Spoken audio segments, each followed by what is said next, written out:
In the pantheon of global central bankers, India's former Reserve Bank Governor Dr. Y.V. Reddy occupies a pride of place. In fact, economist Joseph Stiglitz once said that if Dr. Reddy had been the chairman of the Federal Reserve in 2008, instead of Alan Greenspan, the US probably would not have landed in the Lehman crisis. Well, at the moment, the world is in a kind of US-led financial tightening and therefore possibly some crisis. So I have with me Dr. Reddy to understand the global scenario. That's one reason to interview him. But the second big reason to interview him is that his autobiography, Advice and Dissent, is now been published this month in Hindi, titled Vimarsh or Paramarsh. And with that, his memoirs are now available in 5 languages. I'll read them up. Na Gnapakalu, that is my memoirs in Telugu, Binna Abhipraya, Differing Opinions in Kannada, Daivam Chirikunna, God Laughs, that's the translation in Malayalam, and of course the latest, Vimarsh or Paramarsh, means discussion and consultation, that is in Hindi. Well, Dr. Reddy, thank you very much for giving me your time. Thank you very much, Lata. You've always been very kind to me, very pleasant, always cheerful, charming. I can't say anything more than that. Good. Let's start off seriously. Okay. No, so, the book is available in 5 languages. Now Hindi. Why Hindi now, sir? Is it because the government is pushing Hindi? The current regime is? No, let me be frank. I don't think it was timed by me. It was timed by the Oxford University Press, which has undertaken the publication. And I got into an agreement 5 years back. Okay. But it took their own time thanks to COVID, Oxford, and all that sort of stuff. Therefore, I am not responsible for the delay. For the timing. For the timing. And therefore, I am also not taking any pro-Hindi or anti-Hindi stand. But I do believe that the mother tongue is important. Mother tongue is very important. And that's why I insisted on bringing my book out in Telugu, which is my mother tongue. And I also feel that you may think acquiring knowledge through English, but still you express wisdom, you're wise, only when you think of it in Telugu. I said this earlier also. And so third, first Telugu, that's why. Second one was Kannada. Kannada was another thing. In Kannada, what happened is that Professor Sriram, an eminent economist, now what he did was, he read the Telugu book, which he liked it, but at the same time, when the moment English was released, he said, this is better because it has a lot of technical also. We should the Kannada people be deprived of technical also. So he married the two in a way. It's a new product. And again, you can see the title, how it's different. Then comes third, Professor Thomas. Again, a very economics professor, very nice person, thorough gentleman. And he gave a lot more importance to family values. If you read in the Malayalam version. Yes, for the Malayalam version. And as you know, if you look at the book and the preface to the book written by all the translators, you will get this. That if attach more attach more importance to family values. Yes. And then finally you have the Hindi. Hindi. In Hindi also, the preface explains why it's very important. And certainly Hindi is very important for our country. Most important is large population, very large population, Hindi speaking. Second is the age profile. The age profile is a lot more people are younger. So 3, at the moment, there's a lot of interest in share markets. So the Hindi belt is becoming conscious. The whole people are, young people also are coming up for concentrating on financial, yearning for knowledge, which it's not available in their own language. Well, since you've given it in many languages, I just wanted to know, what do you want to convey, and are the translations honest to what you are conveying? Incidentally, I must tell you some of the dilemmas I faced, perhaps. As a biographer, when I write my autobiography, first thing is, how much should I disclose? How much is confidentiality? And what I should keep in mind, just to make it very dramatic or simply analytically. So this is a personal decision I have to take. And sometimes whenever I felt that public interest does not warrant disclosure, we should not warrant. We should not scandalize people unless it serves a public interest.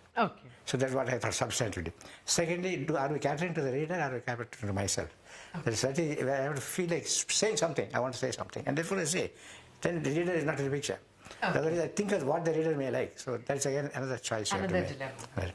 And third, of course, is that you have got to make a choice between a dialect, as I mentioned. So a lot of choices you have to make, a lot of ethical questions that you have to make. For instance, Arun Jaitley pointed out that when the finance minister spoke to me in 1988, he did not know that I'm going to disclose to public now. Is it moral for me to disclose to public now? These are the issues that come up. That you have to tackle. I agree with you. So, but, for me, in your advice and dissent, the chapters 11 to 15, where you tackle the 1991 crisis, is the most interesting. The reforms still have a magical quality. Today, since then, do you think we have done anything as dramatic or as paradigm changing as 91? Let me start disagreeing with your first statement. Okay.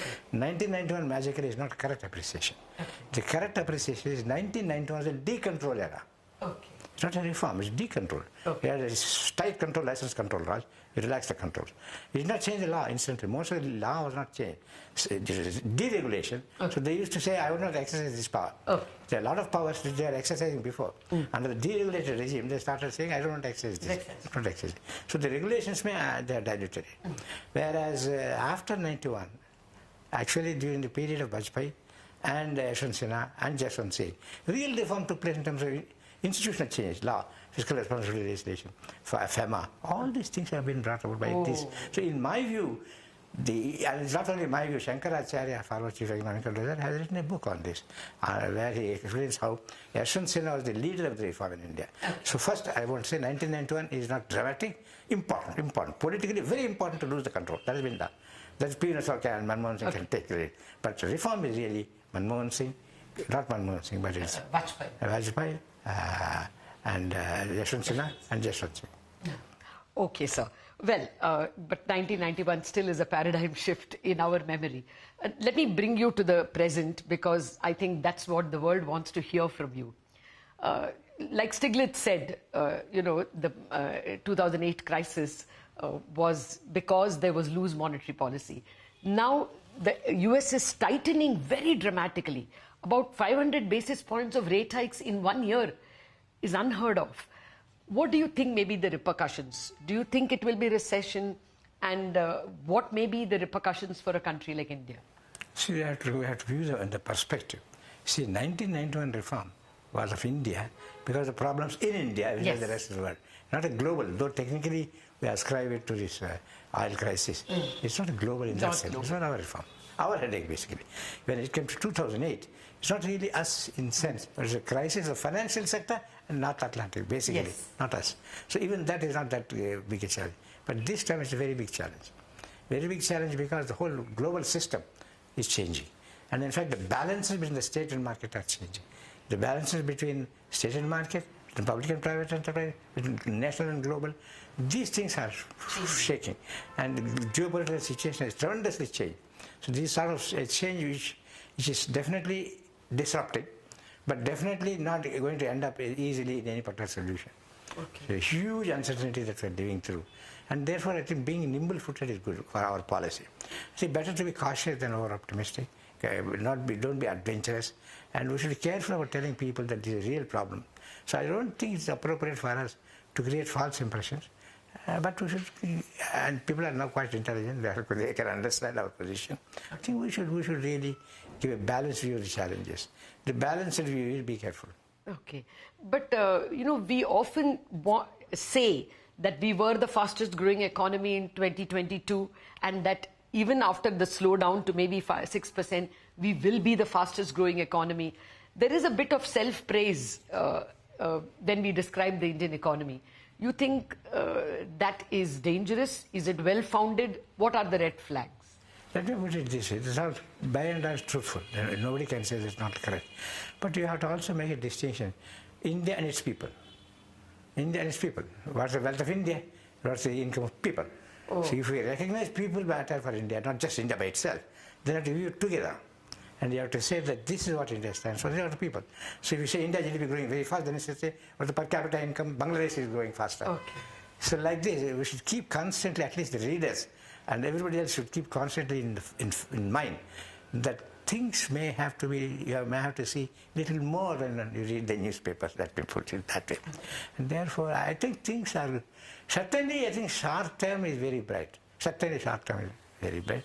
Because again, I think advantage of two situations. One is we are not very well integrated in the globe. And the globe is, which will work to our advantage. So therefore, that's one. And secondly, we were ourselves not very much into any ideological position, either politically or economically. We were just somewhere in the middle, left, right, left, right. So in that ambiguous position of non-commitment to any particular ideology, any particular, we are taking advantage. And I must compliment the Prime Minister for taking advantage of this particular neutral position. The uncommitted country is giving him a lot of dividends now. Oh, yes.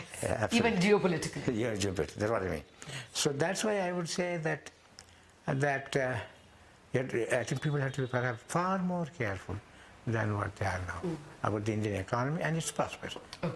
And the society also, if I put it that. But we do have twin deficits.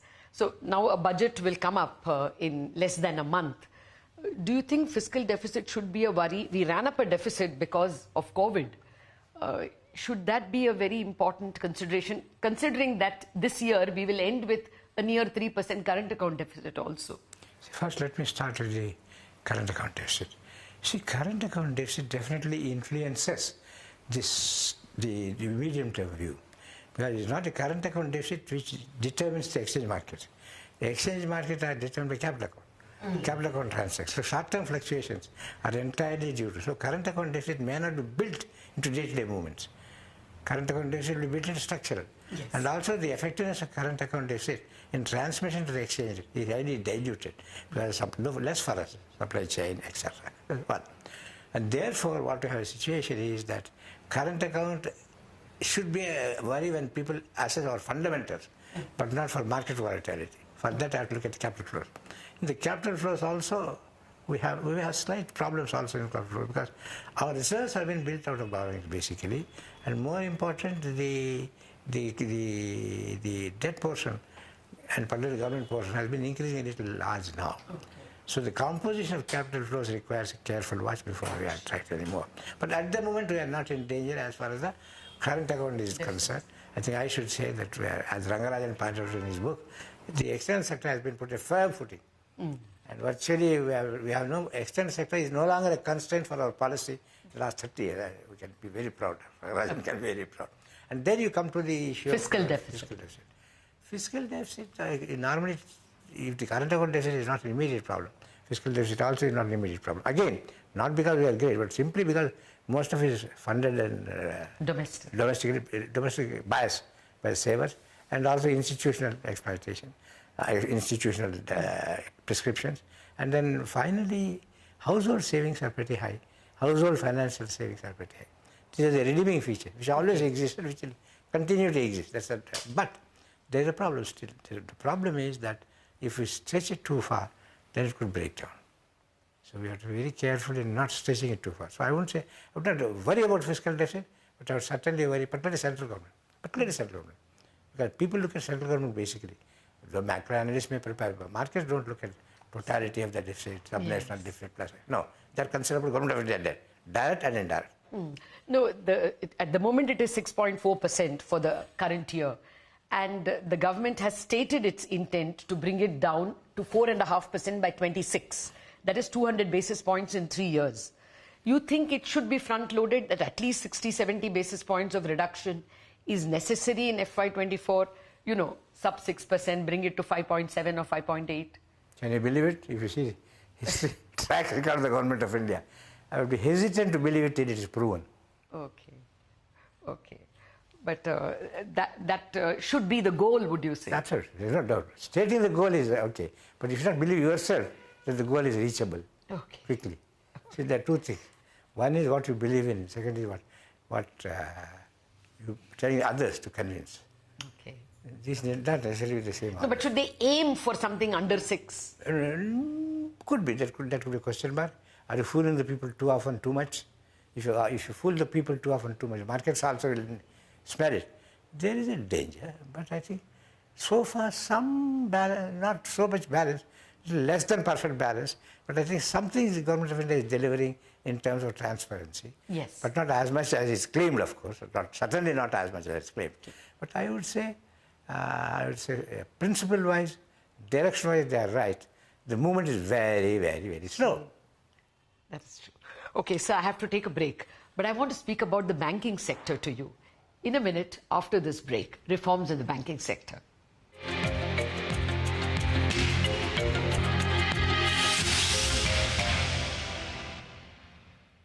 Welcome back to this special chat with Dr. Y.V. Reddy, former Governor, Reserve Bank of India. The OUP, Oxford University Press, has just published the Hindi translation of his autobiography, Advice and Dissent. The Hindi book is called Vimarsh or Paramarsh. Okay, we've spoken about the book, Dr. Reddy. I want to speak about the banking sector. Of course, in your autobiography, you discuss at length about the start of the reissue of private sector bank licenses and the failures or the disadvantages of nationalizing of the banks. Okay, now I wanted to ask you about a point which the former chief economic advisor K.V. Subramaniam raises. He points out in his recent book that all countries which have had rapid growth of per capita income, like Korea, Malaysia, have higher bank credit to GDP. Their bank credit to GDP is 150%. Ours is only 65%. So do you think that this is a big drawback and that we need to push more bank credit? And in the first place, why is it that our bank credit to GDP is so low? Thank you very much. My own, in fact, I am very hesitant to disagree with Dr. Subramaniam because he is a specialist in the banking sector. Okay. But still I can say, from a macroeconomic sense, the wisdom in the world is not settled whether the financial sector leads, that the bank credit to GDP leads or it follows. Okay. The question is whether the growth is because of the credit or the credit is because of the growth. Okay. So is that you would rather that growth be first and lead? Not exactly, but don't think that financial sector can lead the real sector. Right. In the ultimate analysis, it's the real sector which determines the growth of the financial sector. Short term, but why are we so behind others? That's very simple. That's very simple. Public sector banks. Not so. I won't say for nationalization. First, for countries of comparable development. Okay. You expect a distinction of capacity of the bankers and the capacity of the banking economy system. See, capacity of the Indians may be great because they're in financial sector everywhere. But that doesn't mean that our financial system. So in terms of correlation of the level of development and banking, I'm not so sure. But certainly I don't think we should think that by encouraging financial sector, by encouraging banking, you will grow. Simplistic assumption. And this is something which happened even when in the run-up to 2008. Yes. I had to address this issue. The point is that we know that the debt to GDP has to raise in order to maintain the growth. But when it has to raise, what should be the... and again, whenever there's a crisis, you remember, you say that there's a problem with cyclical. Yes. How do you accommodate counter-cyclical policy? It's a unidirectional increase in debt to GDP ratio. And therefore, what we do is what I told the gatherings in Switzerland and all that when I discussed. I said, look, my problem is I know that the debt to GDP ratio has to increase. But how should it increase? In some sectors it should increase. In other sectors it may be speculation entirely. You see that during and for us it also led to the NPA cycle. And during my time, I put maximum restrictions on the real estate. Yes. Is that the correct thing to do or not is the question. Similarly, sectors, you have to differentiate sectors and impact. And most important, it's not the monetary policy that influences the banking system. In the reaction between growth and policies, macro policies, I think the growth and cyclicality can be addressed not by aggregate monetary policy, but from financial sector regulation. They were to make central banks perform two types of functions. So therefore, we have to be very clear. Monetary policy can handle aggregate. And whereas the banking regulation can be used to some extent in allocation of credit. That is what he says. Allocation of credit is one thing.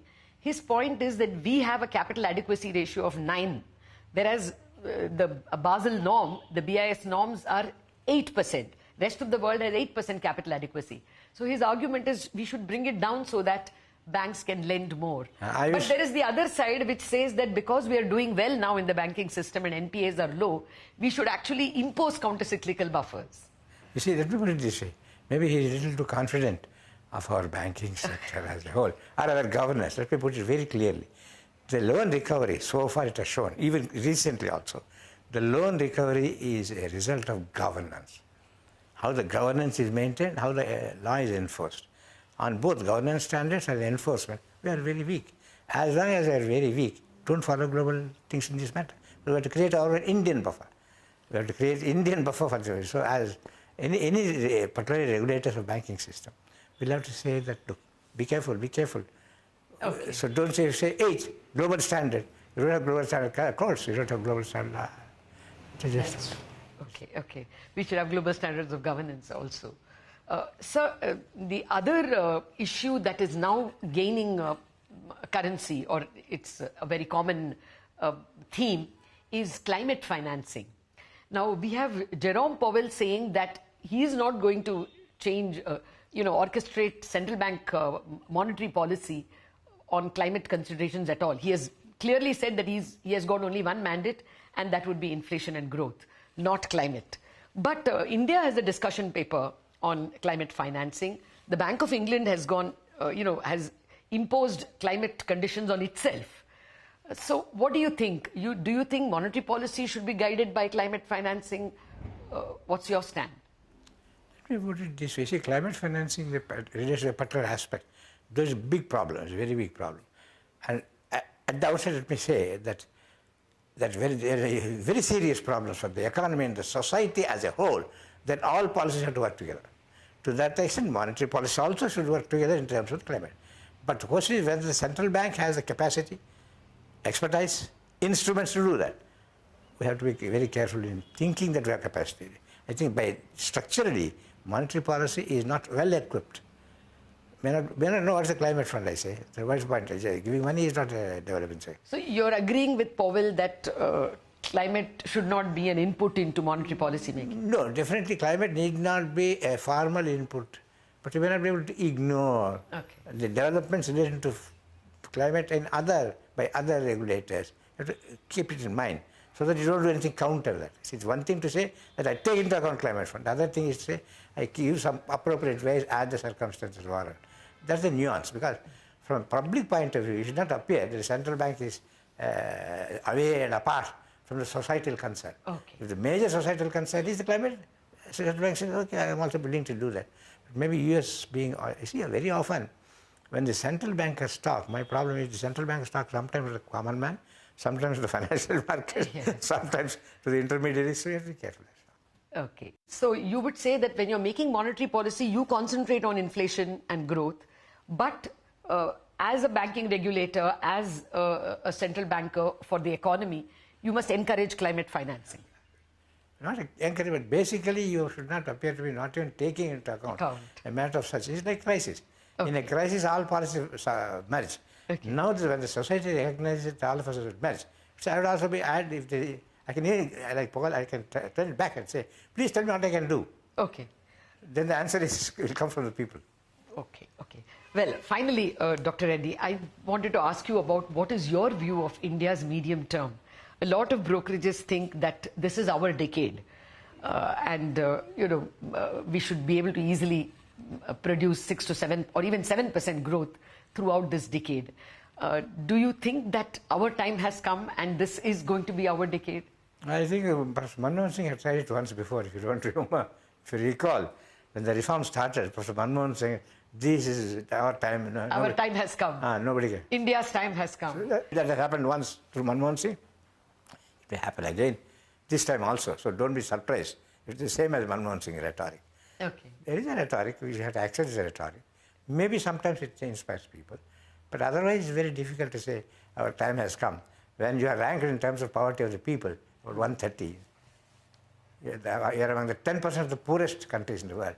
You can't say India is great, but people are not great. You would like to concede that. So we have to also be conscious that when we project that I go out to the country, if they say, I say India is great, but I got problems, people are there, large number of poor people, I have to serve them. That is the proper thing to say. Then say Kautilya or something. Thank you very much, sir, to bringing some reality into our vision of ourselves. Thank you. Yes, we have a bright future, but we should remember that we have big problems.